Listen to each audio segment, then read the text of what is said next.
Our guest has arrived after doing that whole about turn. He's here. George Njoroge is the CEO of East Africa Data Handlers. Good morning, George. Morning to you. How are you? Very well, thanks. Thank you very much for joining us Thank in you for Kenya's having me. biggest conversation. Welcome, occupying the hot seats. Make yourself comfortable. What happened again on the road? Just for everybody to understand this. I think some of us who are not used to the exit way, Yeah. some don't get the idea that where the exit points are. And I think if you don't cue it in your head exactly where you need to exit, I mean, you'll be forced to go to airport like I was, then turn back, then at least try and get your way back into the whole thing. So you went all the way to the airport. And then turned back. And then turned back. And then came back again. Went all the way to Airtel. Yes. Southern Bypass. Then came and down. came down again. Yes. Don't worry, Karibu, you're Asante here. sana. Asante sana. And thank you for joining us. Asante. Who is East Africa Data Handlers? Well, we are a specialty data house. I think we specialize in digital solutions. But largely, a lot of what we do is what is considered cybersecurity. Any of some of the most problematic cases you found that required forensic experts to come in, we've largely been involved. So you think of any case that went to court and required an expert who would speak on it digitally, then we are the guys who came on board on that basis. So cybersecurity. Yes. And when you see data handling, you have to ask yourself, what does that mean? I mean, we do business continuity solutions. So we try and look at the business and see how well do we make it continue. But primarily, we have skewed ourselves to where the new age crime is seated. Hackings that affect businesses, that affect countries and all, is where we've largely been involved. And trying to decipher the bigger problem is, how did it happen? How do we avoid it?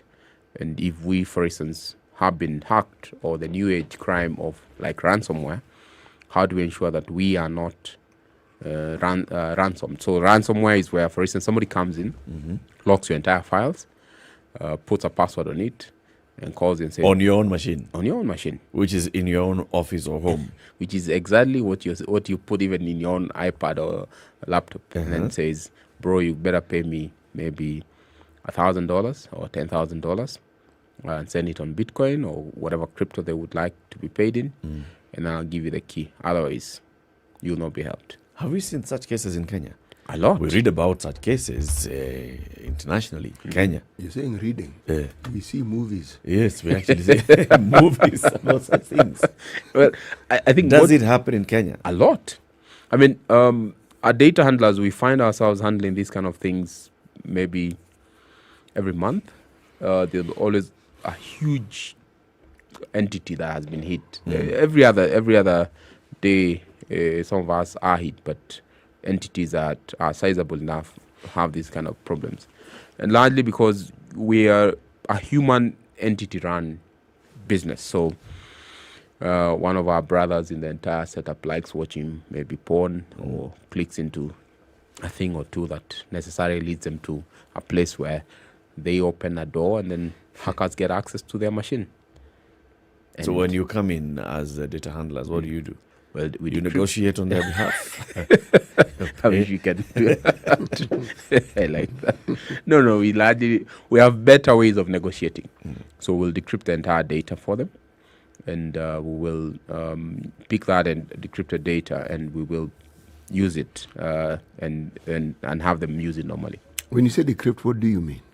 I mean, I pick what was locked and has a password on it, and we remove our very password and we allow you to use it normally like you had before. Okay. So you hack the hacker's password? Yes, we do. Okay, so how then do you prevent such an individual from coming into this same harm yet again? That's exactly now what data handlers now comes and do. There's something called vulnerability and penetration testing.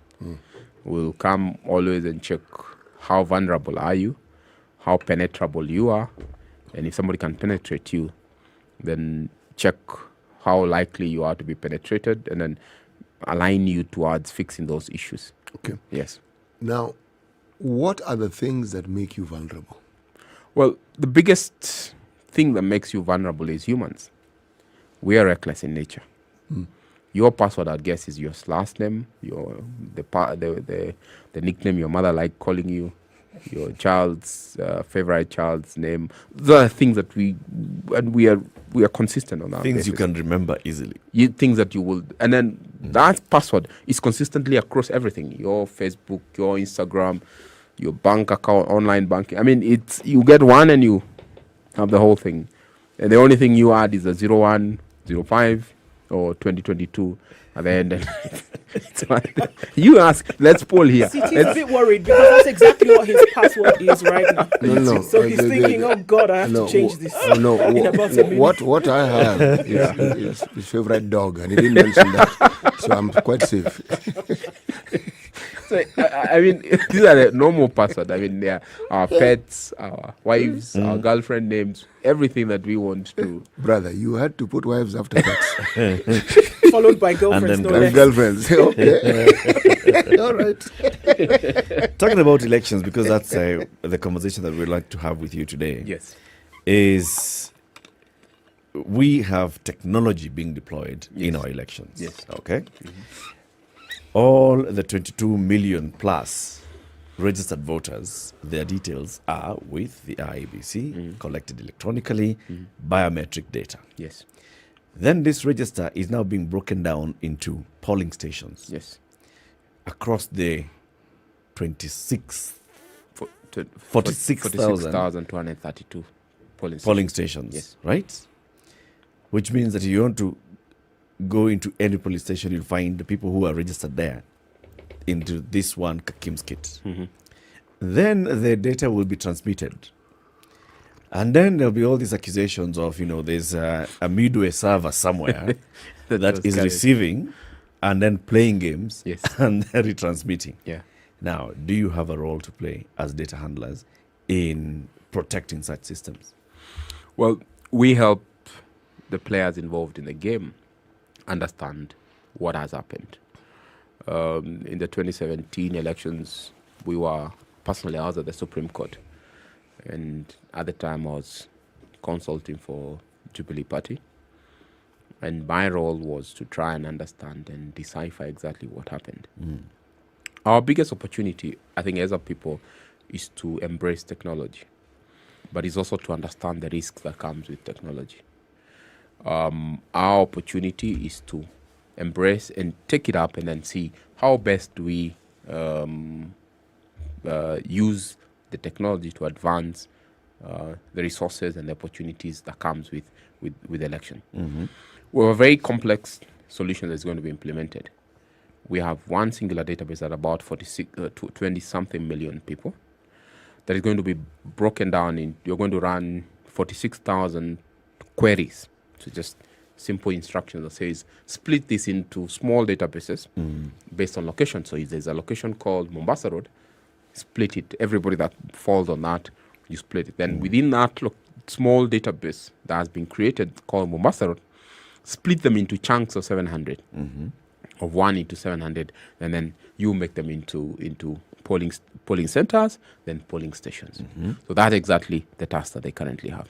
Then pick that entire data, put it in small flash drives, put them on the Kim's kit.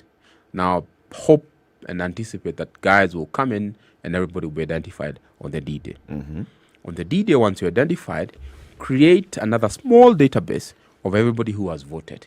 Everybody who has actually turned up. Everybody who's turned up, yes. So once you're identified successfully, they'll create a micro file that technically has everybody who was identified. Then at the end of the day, take the form 34A, fill it up based on the numbers that are being counted at the polling center, at the polling station. Then take a photo, use that Kim's kit to transmit the elections. That is the nature of the complexity that we have. Now I want you to look at it this simply. You have 46,200 images that are coming into one server. Is it querying in real time? IEBC is saying that this is not going to be... No. The querying is being done early. It's the result. It's an offline. Okay. So remember now, at the end of the day, you will have 46,000 results being transmitted Into in one. an image into one center, and expect that singular center to analyze it, pick it up, and run with it. So it's a humongous task that is quite complex, and I pray that there is enough capability to make it happen. Is there? Well, Because I think that's not just from anybody who's sitting listening right now, even those who are the participants in the election. Yes. And I'm not just talking about those who go to vote, those who are, rallying around this equipment to make sure that it works. And that could have been the fear that then is being addressed today, that even as you've mentioned, expecting this one piece of equipment to be able to do all of that, not break down, deliver the results as expected. Can it? Very simply. Will it? Can it? well, it is a problem. The simulations have failed, and that's a point of concern. All this entire election would be pegged on technology. The credibility, the success of it is pegged on technology. The biggest risk we have, for instance, is some of the things we have pointed out to IBC. Number one is a KIMS kit. You have 46,000 KIMS kit being sent out. They've said they have extra KIMS kit for each and every polling station. The requirement, what has been pushed by the political parties, is that let every KIMS kit be singularly isolated for a particular polling station, where it's geolocked to that particular station. They initially had said it is geolocked. It is not the case.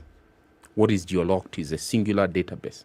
So you can remove that flash drive, put it the one for Kibwezi if you are in Nakuru, put the one for Kibwezi and it will work.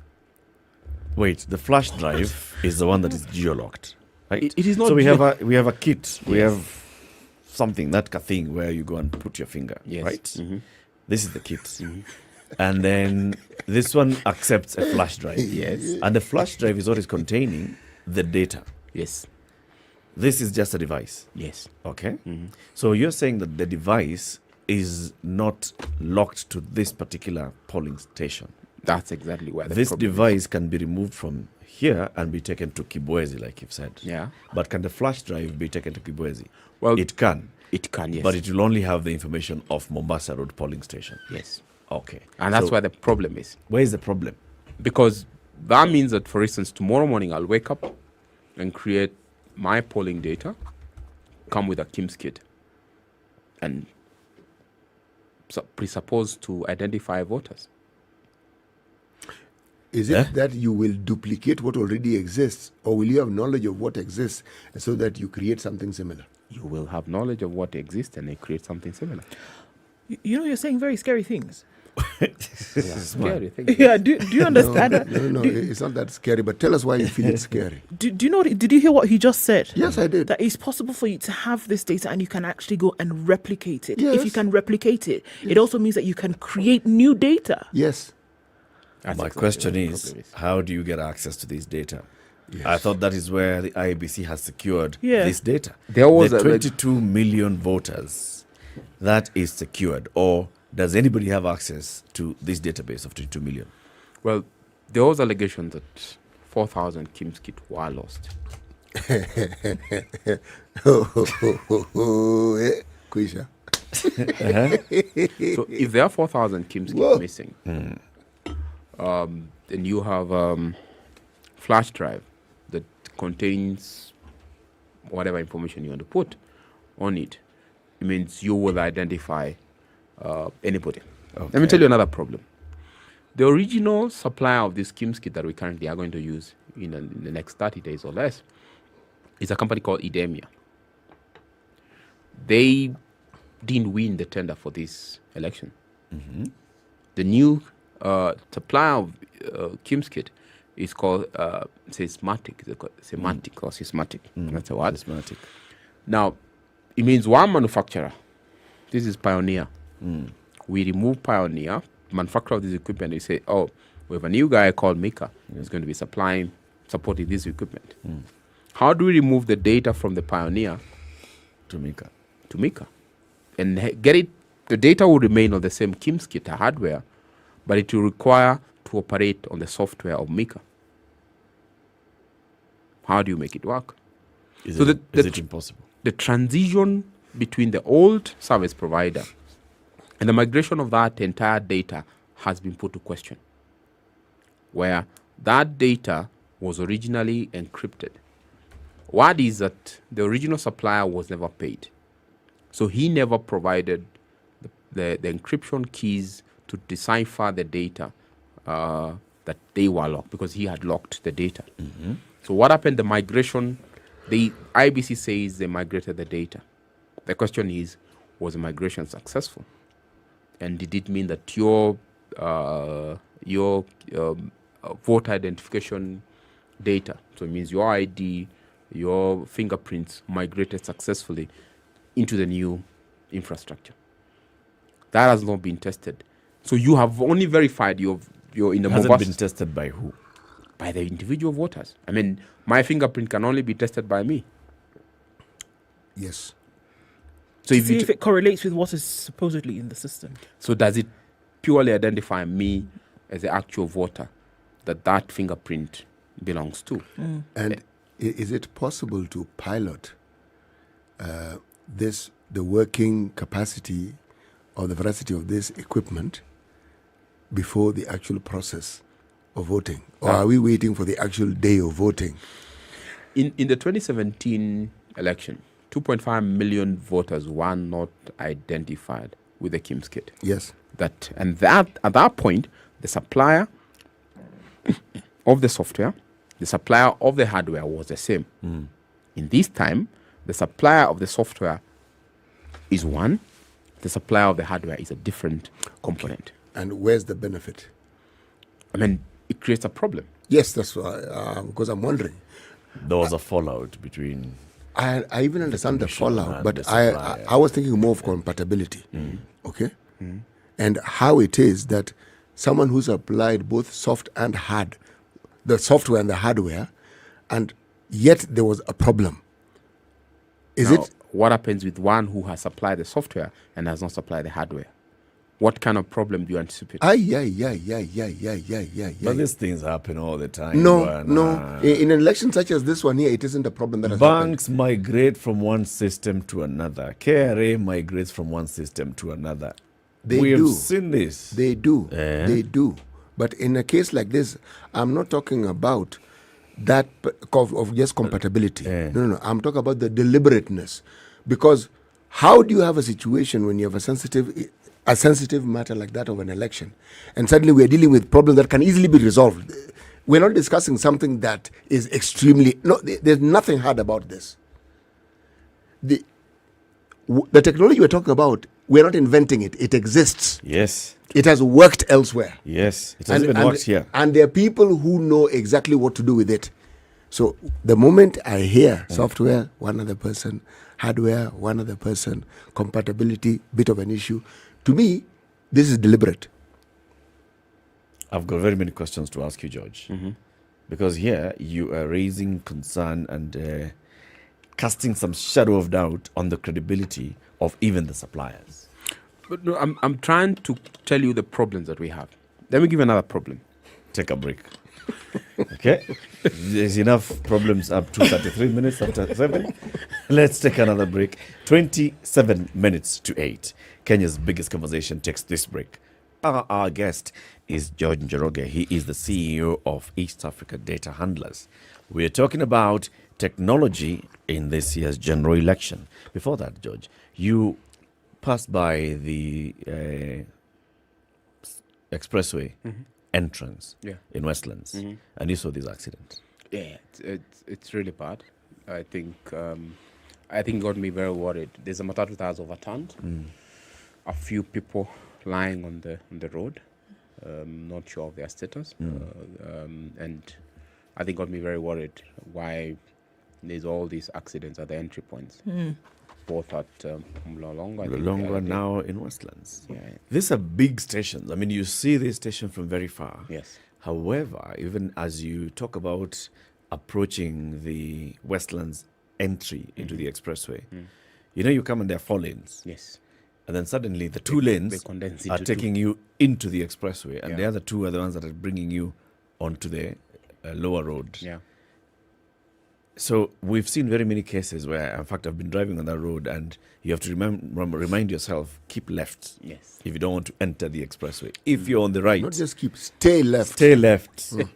If you're on the right, you will find yourself entering, and you'll be like, "Sasa inaenda wapi?" If you make that mistake and then you suddenly want to turn, and remember there's an incline. Yes, and the other vehicles on the other lanes. If you suddenly turn, it is not difficult to see how You flip over. you'll flip. Yep. Yes. Certainly. Yep, that's true. Matatu drivers, though, they ply this route on a daily basis. This particular Matatu company, the one that we're seeing in the photos, I mean, plies this route on a daily basis. So it's not like the crew wouldn't know, unless we're talking about a new member of crew. Human error. Just call it human error, because strange things happen on the road. Indeed. And if you're heading towards Machakos, it's even stranger in the evening. I think it's a state of mind that you start working. I think if, for instance, he had issues at home, he walks out to the road. Yeah. You never know, man. Things that you carry into the driver's seat. Maybe you didn't even rest adequately, and you started work probably at 4 in the morning. Yeah. Yeah, you're not all there. You haven't eaten anything. Yes. You may be driving on a road you're familiar with, but it is very easy for the mind to drift. It's unfortunate. You are not fully fed last night. Yes. Yes. We'll keep you updated on what's happening on that road as we continue with the show. George, you are raising hairs here with the questions that you're asking regarding the credibility of technology to be deployed in this year's election. Okay? So, a number of things that you've said. Number one is we have the KIMS kit. KIMS kit is the Kenya Electronic Integrated Electro Management System. Yes. KIEMS. Recognized in law, we shall have our database of voters, electronic. We shall identify our voters electronically. We shall transmit the presidential result electronically. Questions you're raising here are with regards to the hardware and software and compatibility since the last election and updating this database of voters into this election. Yes. There was an audit that was done by a reputable audit company. It did not raise this question. Well, I think if they never looked at it from a technology perspective, then it really doesn't add up. I mean, KPMG, I presume, are largely account auditors. So they would provide you books of accounts. I do know that they do forensic work. The veracity of their work, I may not speak to it. But, I mean, these are concerns that would be there. The bigger concern for me is COVID. COVID brought a myriad of problems globally. It forced the shutdown and closure of businesses. And some of the businesses were closed down are factories that manufacture chipsets. What are chipsets? These are small microprocessors that run everything that is electronic in this world. Now, the closure of this factory forced manufacturers of virtually many items, fridges, cookers, computers, and all, to cut down the production. Because, I mean, the microprocessor is a critical component in the entire production process of processing anything that will process, but this unit and everything else. So what happened to the production of specialized servers and computers globally? That was cut off. So does IBC have new servers? The backload to order Do they need new servers? They needed. Technology in itself has a lifespan of 3 years. Most hardwares. I mean, within 3 years, you will need to replace this. You'll need to replace this screen and all. So the technology will evolve. So the evolved technology means that within 5 years, which means the technology they currently have will be 5-6 years, would need to have been replaced. And the orders of technology globally have been a nightmare. Trying to get in equipment into the countries has been a problem. So that means that the order for any specialized equipment that would be required to run an election like ours will be high-end servers, will be high-end processing machines, will be high-end storage infrastructure that would run this you're not feasibly able to do them. By the January of this year, no particular new hardware had been delivered. I know they had a procurement that has not been delivered. So it tells you that even as we stand right now, there's a plausibility that those hardwares have not been commissioned and or installed. But they're working. I mean, what is there is working is old, but old is not gold. But it's working. With 32 days to the election, George, the server that is holding our election data is working today. Is working because it has 22 million data sets that are text files. It will have 46,000 images being sent to it. It'll have more images than everything that it's storing will be more than what we had before. Will be quadrupled. Precisely. Now, does it have the capacity for that? That's a question. When we bought it, did we not buy it with the specifications and the numbers of the election that we had 5 years ago? Yes. So we are querying and saying, now with this election and with the increased numbers, is it able to actually do the job that it's being asked, which is being asked of it? It can do. It may fail. If we had equipment that catered for these needs, would we be saying the same thing? It could work, it may fail. Yeah. It's technology after all. Yes. Yeah. But, there's a but. Yes. So you're the expert. What's your but?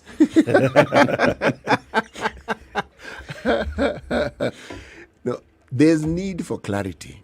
In a situation such as this one here, because this is now what you call a conundrum. What then should one do? What should we do? I mean, borrow technology from existing government. I mean, the entire infrastructure within government are things that we would admit and say, for instance, we don't have this storage, we need more storage. Let's talk to KRA, let's talk to Kengen, let's talk to a few parastatals, see, are you guys able to give us storage for us to be able to accommodate this need? Now, when you start borrowing and leasing storage, there's a question of data protection. I mean, yes. When push comes to shove, I mean, you have to try and get things moving. I understand perfectly. We might as well even talk to banks and ask them to also store some of this information because they also have, but it's true, they have storage capacity. Yes, they have servers, yes. They do, yes. But I am saying it makes sense. However, the question of the protection, the question of the confidentiality that is required, is it guaranteed? I don't know. Maybe, I have no idea, but nationalize one or two things.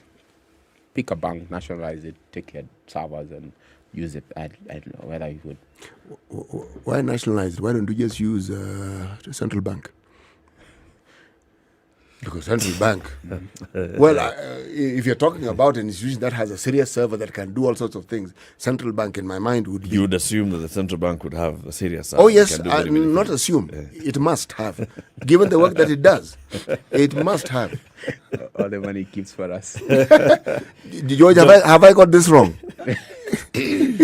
No, George isn't going to answer that question. George, I mean, look, I mean, some of the things that we're talking about here, I mean, this is potentially serious stuff here. Yes. Because if we're talking about a system upon which responsibility of delivering the results of an election, quadrupling in terms of the numbers that we saw in 2017, and we're putting a large amount of responsibility on the shoulders of equipment. And what you're saying essentially is that there's a maybe it would, maybe it wouldn't kind of situation with it being able to hold all of this together. Now, even as you say that, it's a fear, it's a concern that's being raised. The vanguards of this system, being the IEBC, do they know this? I mean, they would understand it. The question is expecting that the technology will suddenly live up to the commitment. Or hoping that it actually would and that we don't have to do anything, complementary. The example is a failed simulation that happened a few weeks back. And we should have been a client call to say, guys, we have a small problem. Okay. I think we can fix it if we are able to open up and agree how to. Allow me to interject here. For this simulation that failed, I mean, we didn't really pay attention to it publicly. It didn't fail. So what exactly There were happened challenges. with this simulation? Come on, George. Are you being... I'm not, you see, let me tell you, we have 1,111 polling stations that will not have connectivity. at the D-Day. How are we going to connect to them? What percentage of these polling stations that don't have connectivity, what percentage are they of the total number? Do a simple math. Assuming each of these have one stream, so these are polling centers, 1,100. Each stream has about 700 people. So 1,111 is 7770. Yes. So it's 700,000 people that you will not be able to transmit their data. On average, them having at least 700 people is impossible. So you'll at least have 1, 2, or 3. If we take 3 as a basic number for every polling center, to have 3 polling stations, you'll have 2.5 million people in all these centers. It's a big But number. these are the people, these are the centers that will not have 3G or 4G access. Yes. IBC has said we want to identify the specific centers and then we will deploy satellite technology to transmit. That either way, these polling centers will transmit. They may not use the 3G or 4G technology of the telcos, but they'll use satellite. Now, question is, which are these centers and why are they not being gazetted? If they are well known, where is the information about these centers? Because the question is, I've got to say, I had a conversation yesterday with the IBC CEO and vice chairperson and a commissioner. And this question, we actually discussed it. So the IBC says that they have asked for this information from the CAK. Yes, the Communications Authority. Communications Authority is going to give them the data. IBC will then geolocate each of these affected polling centers, and then they'll be able to now do the next things. Announce to the public, gazette, and say these ones don't have access to 3G, 4G, and this is what we are going to do to address the challenge. How long are we saying to set up 1,000 points, 1,000 points of satellite setups? I mean, you let me know how long it takes you to set up at the airport, asking the guys at the airport your Wi-Fi password. Now tell me how long it will take you to set up 1,000 points, and we have less than about 25 days? We have 33 days to be precise. 33 days. So give me a number of how long it will take to set up each point and how many technicians you need to set up these points. You were involved in the 2017 election. Yes. So some of these questions that you're asking, you've dealt with before. Okay? In 2017, some polling stations were not able to transmit via 3G, 4G. Yes. They used satellite. Was there a challenge with satellite transmission? There was, yes. And most of that data, some of it never arrived. And Why? I mean, I may not tell. Eric, ilienda kwa satellite. Ikakaa juu. Haikurudi. Ilienda kwa mwezi. You know, we need Joe to come back again. I'm saying this early because in my mind, this discussion has only just begun. Because the issues that we are discussing here get to the very heart of authenticating the validity of this particular election that we're going to talk about. Sure. Because if there is doubt, even the slightest of these doubts on this process, then the process is already flawed even before we begin. Sure. But I also get a sense, and I've got to ask you this question directly, George. Very many of these questions that you're raising as a data expert, right, are questions that your contemporaries who work for the IABC and elsewhere have also raised and they're discussing. Yes. Have you had a conversation with them? Have you, let's say, even advised your friends who may be in political campaigns, ask these questions, and what kind of answers are they receiving from IABC? Well, we've asked, we have raised, and I think their concerns are exactly the same. The good thing about technology, man, it's the preparedness of any tool, your machine to work, I mean, is something that you can predict. The possibility of what you need to execute specific things is normally very clear. Unlike situations where you suddenly have no visibility of any possible failure that you may not anticipate, preparedness of technology can be certain. When you're certain that this equipment will work tomorrow morning, as long as it's connected and mic'd up to the very point that it works. That's exactly how technology is. If you are certain and you have stress test technology, then technology will always never fail.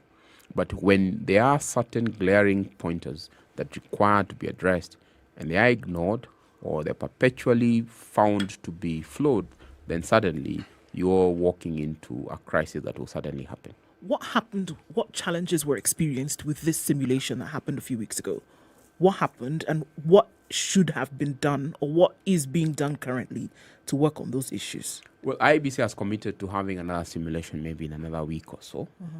But what happened at the time was that none of the data, I think most of the polling centers that were picked were not able to successfully transmit their data 4 or 5 hours into the presupposed time they did send their data. And that in itself was a question. Are we ready? And have we simulated this? And this, we're talking about 1,000 points. So when we are talking about 46,000 points, we will have crisis of inflow of data. And what happens is when there's significant inflow of data into an infrastructure, the server may most potentially shut down because it will presume it's a DDoS, so denial of service. So there's a lot of services that are being demanded of the server, and it will not be able to perform at its optimum. And what will happen is that a lot of data will get stuck either in delivery or transmission process. And that in itself will create a problem. Have we received data? Are we going to receive it again? Does the server keep receiving the same information numerous times? And how does it protect and ensure that whatever is being received is being understood? The other challenge is, for instance, you will receive 46,000 images. How do you read them? Sure. There's something called OCR where you be able to read the image and be able to transcribe whatever is visibly there into text format for aggregation. Now, if we don't have technology to do that, which they currently don't have, it means that somebody else will still have to come and see what is there, type it out, and the element of human error will suddenly come in. And because I didn't understand the RO's handwriting that took the photo, and maybe they shook at the time they were taking a photo, they were under too much stress, it's a public setup, it's a big dark, you may not have clear visibility of this picture. So it means at the end of the day, understanding this is critical. The other challenge, for instance, is on the D-Day of the election.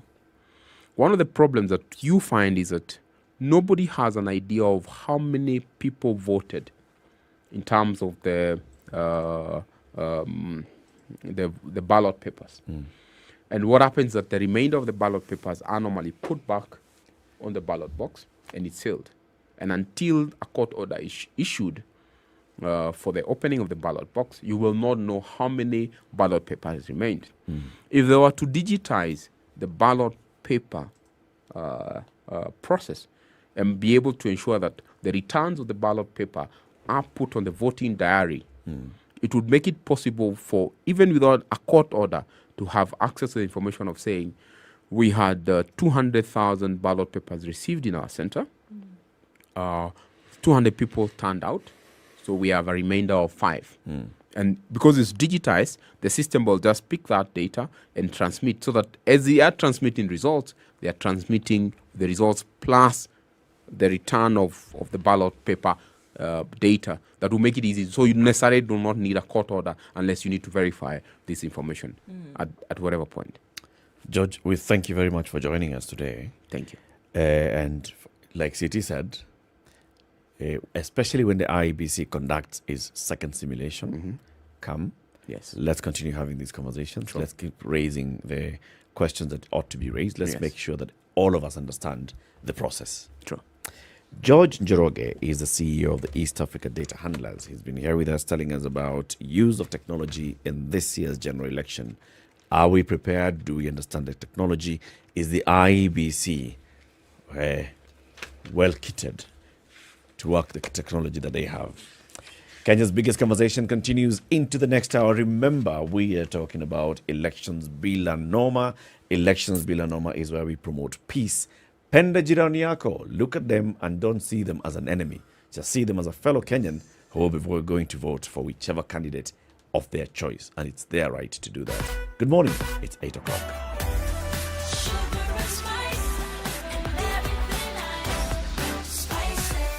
Spice up your life.